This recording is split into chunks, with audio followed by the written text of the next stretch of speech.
Do you know, I laughed so hard at the intro of the last podcast when I did the Itsy Bitsy Spider and attacked your hair. It made me laugh. And is it bad to have said to myself, oh, by golly, I'm funny?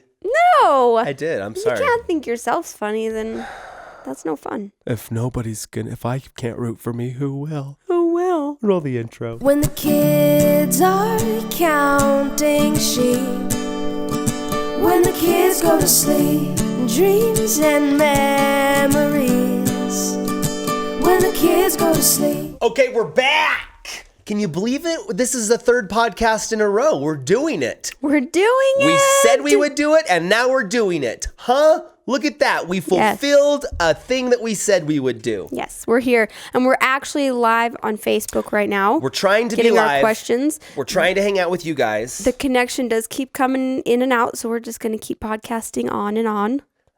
So if you are some people who are friends with us on Facebook and you caught the live show, hi, it was fun hanging out with you. Yes. Thanks for hanging out with us on the Facebook. And if you're watching this later on in life, you can also follow us and friend us on Facebook, links below, and you can hang out with us live before and during the podcasts and be part of the conversation. Yeah, it's fun. Faith and Hershey, for instance, just said, you guys inspire me so much. As a foster kid, my life lacks family, and you guys bring that back into my life. Thank you so much. I just started reading that. I thought it was a question, but that was a really nice compliment. Thank you. I mean, that's the main reason why we continue to do the daily vlogs. Anyways, I haven't fully introed my intro, okay? Welcome to WTKGTS, episode 161 of your favorite podcast. Your favorite. Don't forget to download it on iTunes.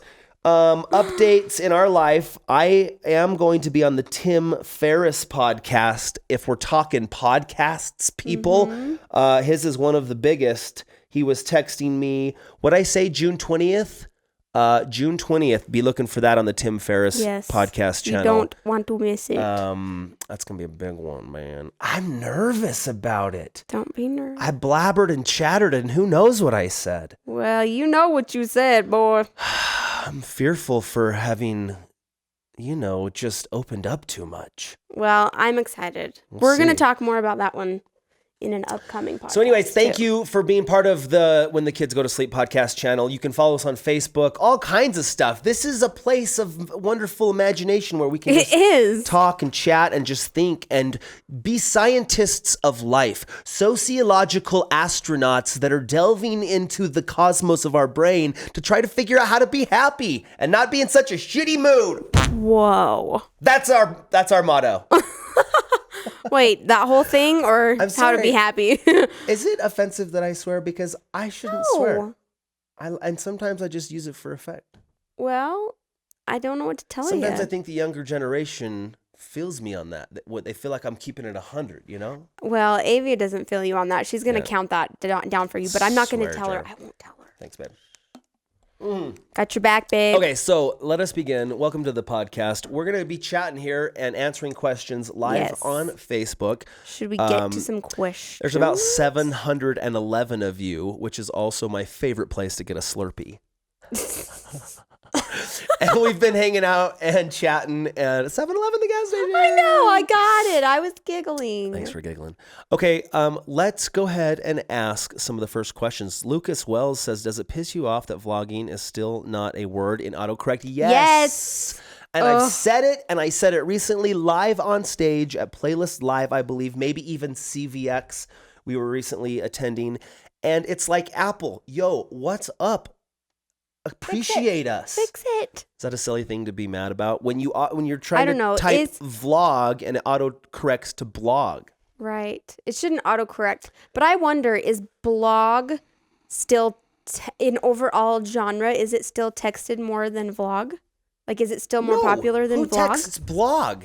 I don't know. I don't think anybody's like, hey, there's check a lot out this. of bloggers. I guess so. There are a lot of bloggers, but I don't know if blogging is still bigger than vlogging. That was short-sighted of me. I'm definitely in the vlog world, so I'd be like, who be saying like, who blog? would say blog? Blogs like MySpace. There are blogs.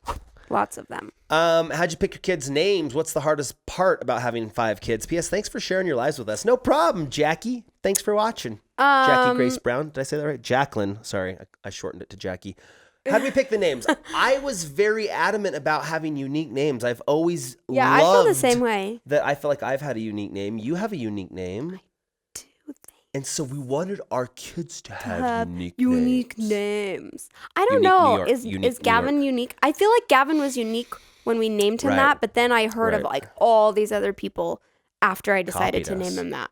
But it was like happening at the same time as I decided, and then I'm like, oh, what are you gonna name your kid? Oh, Gavin. It's like, wait, did you get in my brain, or is that just popular? So I don't know. It's Is it just unique letters, man. Okay, it's just consonants and vowels mixed up. Who cares? still? Who cares?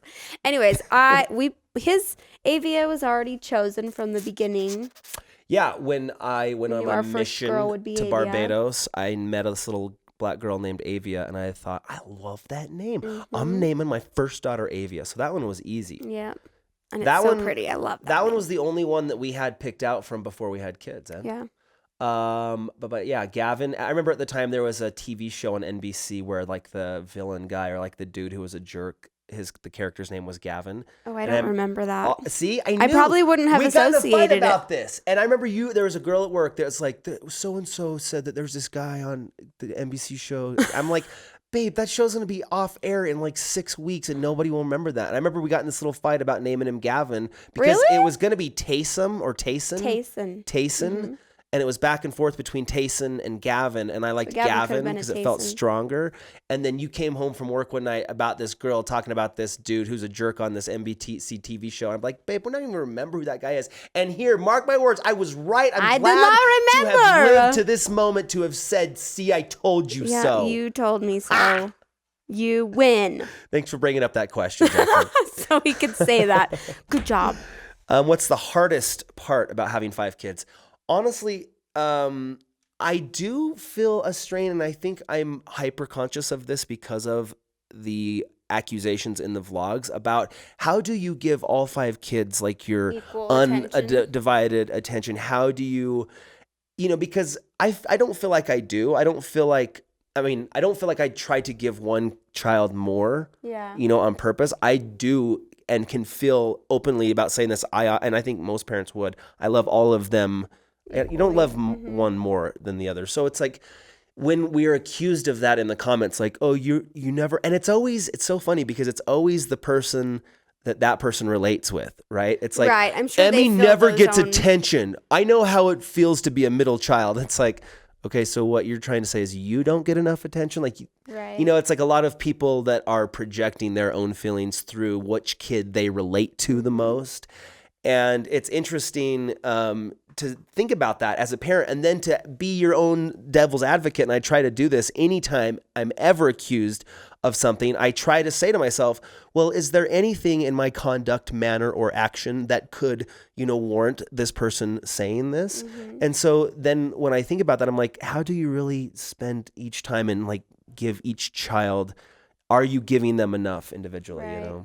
I don't know. It's the age-old question. I think you just have to be conscious of showing them love every day and do your best. I don't think stressing out about it's going to help. Right. You can't stress out about it, but here's the secret. I think you got to take the moments. You just got to Yeah. like get down in those moments and just like, here's a moment, grab those moments. Yeah. Create the moments and take the moments as they come. Okay. And, really go with it. I keep interrupting you. I saw a lot of comments on the last It's cool, podcast dog. about me continually interrupting you. But then people said that you interrupted me too. So I think, do you feel like So- I oppress you? Should we wait until the person's done talking, or should we just keep interrupting? I think it's just conversation. We're just having right? conversation. I think people, listen, I'll I tell talk you, a if lot. I feel interrupted, I'll be like, hey, I'm still talking. Shush, shush. Shush. I have the shusher. Name that movie. Anyways, what next question? What I'm are reading your- I know comments. I'm reading. Real quick, find a question that's good. I'm going to talk about Vlogumentary. We did talk about this. A lot of you are asking, and since there are 706 of you in the live stream, Vlogumentary is this close to being to your eyeballs. Yes, so close. The way that the process works is we are now trying to sell the movie. There are some current offers on the table that are being negotiated. And so we're kind of like in this holding pattern. But you will see the movie soon, very soon. And it's just part of this long process that I did not anticipate when we said, let's make a movie. Yeah. And so just hang in there, please, just a little bit longer. Thank you. Cows. We talked about the cows in last podcast. Go check it out. So there was another question earlier that went by that was going to the airport, their first time flying. Do we have any advice for first time flyers or new flyers? Here's my advice for first time flyers. There is absolutely nothing you can do if that airplane is going to wreck. Oh my gosh, that's not good advice for first-time flyers. Just relax. Your airplane's not going to wreck. If you're going to die, you're going to die. And there's nothing you can do. Stressing out, holding on to the side of the seat really tight will not help you live in an airplane crash. Safer than driving. Okay, so you're going to be just fine. For heaven's You sake. are stuck in a metal tube 30,000 feet above the earth with absolutely zero possibility of escape. Anyways, make sure you have your ID. And get some pretzels. Here's the other thing, too, that you got to realize. Here's something that I've realized about just, I don't know, being older and just kind of experiencing, I don't know what you want to say, but how do you say it? Things that seem so official aren't. Oh, don't be afraid of the process of. Yeah, like the TSA, all that kind of stuff. It's like, I don't know. Does that sound weird? I think you're meaning to say, like, it's not anything to be as a kid or as a younger person, you kind of feel like this oppression of like you have to obey the rules. You're in the system. I mean, it's true. I don't know. Never mind. I'm getting off into this weird tangent. That's my own. Well, I think what you're meaning to say is like, don't be nervous to go. That's, I guess, what I'm saying. Don't be nervous. People are people. Everybody, like the flight attendant who seems mad and like, so you'd be like, it's like she's just probably had a bad morning. Yeah. Kind of thing. I mean, it's definitely like a people experience. You're going into this social experience. Look out the window, man. That's what I say. Look out the window. But like there is a system you got to go through. You got to go through security. You got to make sure you check in. My advice would be check in online before, because I've learned the hard way that you can lose your seat because some airlines will overbook their flights, probably all of them. And if you're the last one to check in, you might lose your seat on the plane. So check in early. Make sure your bags don't have old tags on them, because we've had a bag go to Florida when it was supposed to go to Tennessee because it had an old tag on it. Let's just talk to airline travelers in general. Don't be the person who's like, you know what, I'm going to be sneaky and have a backpack and a carry-on and this. And it's like, you know what I'm saying? Like, obey the rules? I mean, kind of obey the rules, but think about other people is what I'm trying to say, right? Like, everybody needs to be conscious of everybody else. Everybody's trying to get somewhere. I saw something on Twitter the other day. It's like people who put briefcases or backpacks in the overhead carry-on are the worst kind of people. And I'm like, why? I'm like, yeah, like that's what they're for. But like at the same time, that person brought like 4 carry-ons, and it's like, yeah, we all could do that. We could all try to like sneak through the system and try to, instead of checking our bag, we could all have, sneak on our extra bags. But then it's like, where does all that stuff go? Like, you know what I'm saying? So it's like, just be thoughtful of other people. Mm-hmm. Be patient. Be part of the solution, because there gets some real tensioned, annoyed people on airplanes. Man. Yeah. Just be a part of the solution, not the problem. I really like that one. It's so funny to just people watch. Sometimes, dude, airlines and airports are the best place to see humanity in its best and worst forms. Melissa, since you have young children, what are your thoughts and opinions about the zoo shooting? Oh, yeah. Is it the parents' fault or the zoo? That was interesting footage. I don't know if you guys have kept up with that. The gorilla, 4-year-old baby, somehow got into the enclosure, and the gorilla was dragging it around. They ended up shooting the gorilla. And at first I was like, why didn't they tranquilize it? But then I heard an interview from a zookeeper who said it takes 5 to 10 minutes for it to actually kick in. So who knows what could have happened during that 5 to 10 minutes to the child. And if the child would have showed any aggression to the gorilla, like, I feel like they did what they felt they had to do in that moment. Yeah, there's a lot of controversy around it. But if that were my 4-year-old kid, you can bet I would have been jumping in that cage, right. And I would have jumped in. You say that. How do you stay sane in that moment, though? But you say that. Here's whose fault it is. It's society's fault for being okay with zoos. It's all of our fault for being like we have a gorilla giant who's supposed to be out in the wild. Here's what we'll do. We'll put it behind a fence and people will pay to come look at it. And all of us who are cool with zoos, it's all of our faults because we're all idiots by thinking like we'll put up a fence and then nothing bad will happen, right? And then how are you going to blame the gorilla or the little kid? Both of them are innocent. And it's like you could blame the parent, but it's I think why are we trying to cast blame on anyone? It's a sad situation that happened. If you've ever been to everybody a has zoo an opinion about in your entire life, it's your fault. Okay? Because we should let the animals go where they're supposed to be, out in the wild. So are you saying that we're never going to go to a zoo again? No, I've never ever wanted to go to a zoo. And anytime I've ever been there, it's going to the not, zoo. See, you're part of the problem. If there weren't people like you, it's like, I know, let's capture these animals. But it is amazing to be able to see the animals. Right. Remember that zoo we went to that was like a rescue zoo? It was all animals that needed to be rescued. That was a good zoo. But dude, the coolest animals I've seen at a zoo are giraffes. Those things. Giraffes are cool. They take your breath away. You're like, wow, that thing is 22 feet tall. Yeah. I remember seeing a hyena once and being really shocked at how big they are. Like hyenas are surprisingly big. They're beefy. They're not like little dogs. They're big animals. They're beefy.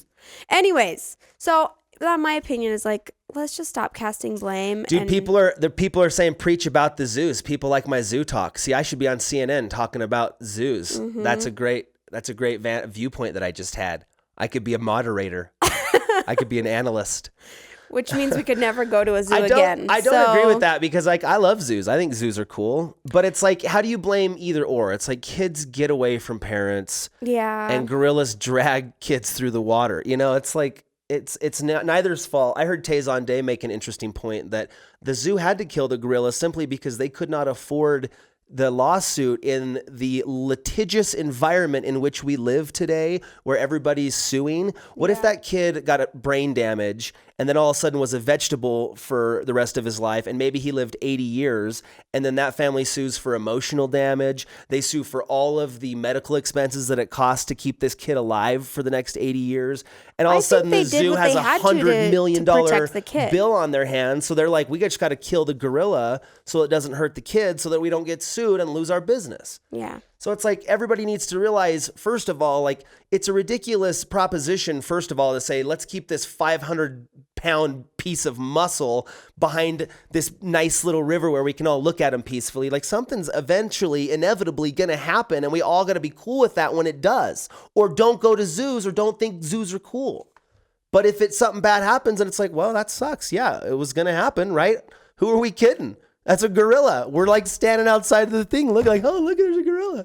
I'm saying, like, come on. Be reasonable here. I think gorillas are cool. I'd wrestle that gorilla. I mean, listen, if he's 500 pounds, I'm like 210. That's 50%. If I go 110%, I might could get an edge on that gorilla. If I get him an elbow. I love the way you think, babe. Dude, if you're not wrestling any gorillas anytime soon. Just right, and I come down on his nose just right, and he's like, I don't want any more of this. I don't know who this guy is. He could be out of there. I grab that kid. I throw him up to you. I'm on every news channel. So Shay's been thinking about this a little bit.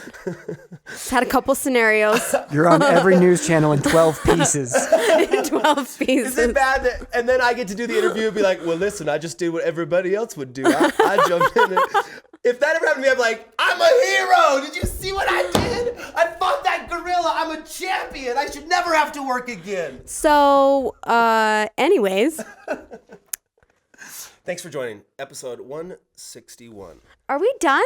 I think that's a wrap. They're giving us no. Okay, let's ask one more question. Danny was holding his hand up. I'm guessing that meant 5 minutes or we're almost done. I just thought he had a question. No, I thought he was giving me a high five for all the good stuff I was saying. He's like, Shay, high five.